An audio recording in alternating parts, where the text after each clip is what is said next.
Hello everyone. The first important topic that we're going to cover in today's lecture is the notion of the stored program concept. It's a very big and revolutionary idea, especially for its time, because it makes modern computing possible as it is today. So the first thing I want to talk about is the ENIAC computer, which was developed in the University of Pennsylvania in about 1946. It was a blazing fast computer. I mean, it could do a 10-digit by 10-digit multiply in 2.8 milliseconds. I mean, that's fast. I mean, it was programmed with patch cords and switches, which is not necessarily the best thing, though, because that could take 2 to 3 days to just set up a new program. So that's not necessarily optimal, though it could do computation, which was nice. So there was this idea that came about, why couldn't we just represent instructions as a bit pattern?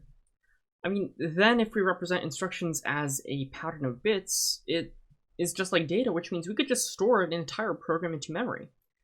What this means is we could then just reprogram a computer by just rewriting our memory. And this means we don't have to worry about rewiring the computer. So it takes that 2 to 3 days of rewiring a program to just maybe a little bit of time for just rewriting our memory system. So this was a very big important concept, and it's called the stored program concept.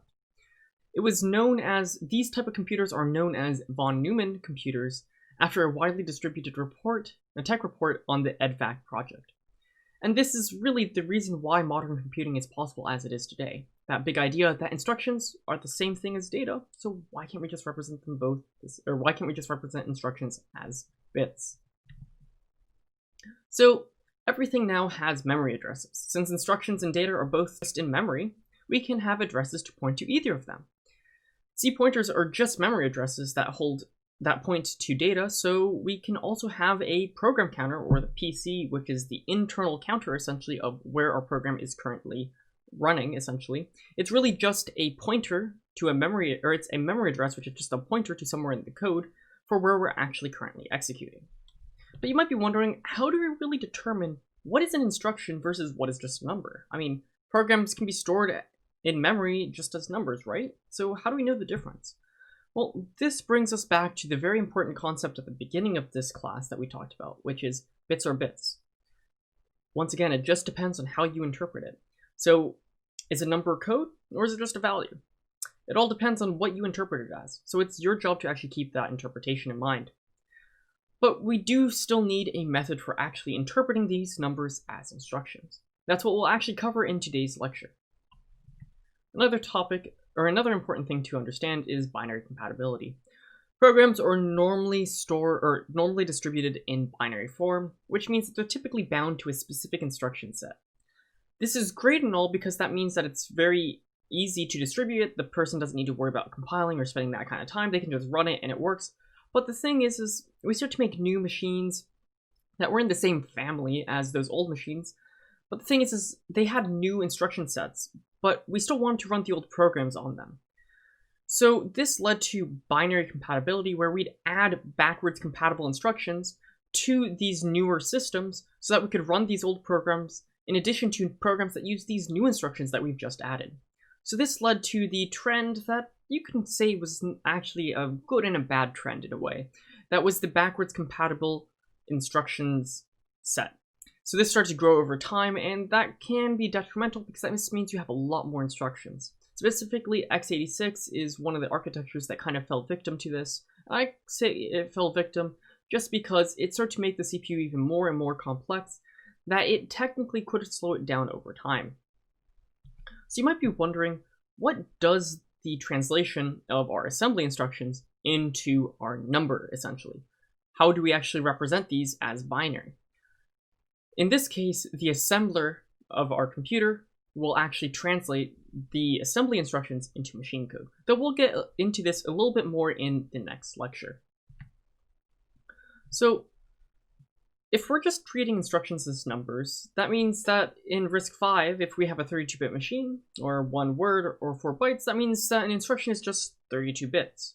But how do we divide up this instruction field? I mean, we have 32 bits to spare. I mean, why don't we just make the first bit something, the second bit something else, maybe the third bit represents a register, who knows? So this idea is actually splitting up these 32 bits into fields.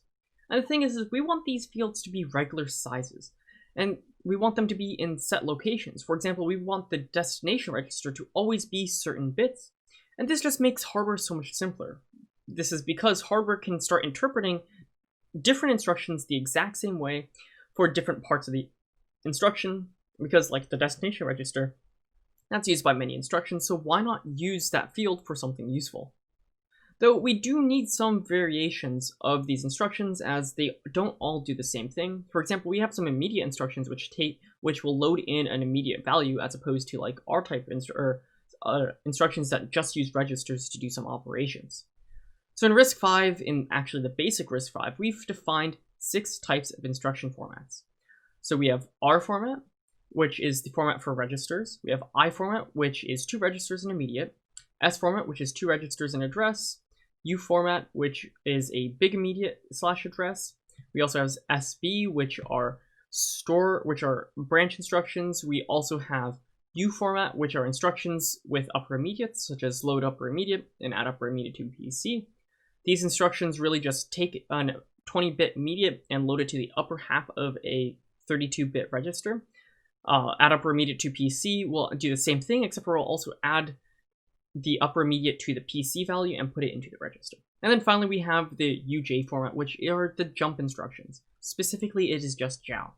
Do note Jaller, which is another jump instruction, is actually an I-type format, and if you actually break it down into the machine, or into what it takes in, you'll understand why that is the case. And finally, here are the different instruction formats for the 6 base instructions of RISC-V. We'll get into why each of these fields was designated as it is, though I want to point out once again that we reuse the same locations for different instructions just because it makes hardware simpler. For example, all the instructions that have a destination register will have RD in the exact same bit location. You might notice S and SB do not have this, but think back, they don't actually have a destination register, so let's just use those bits for other things. So that's the general idea of the instruction formats, and we'll get into all of the different instructions a little bit more in today's lecture.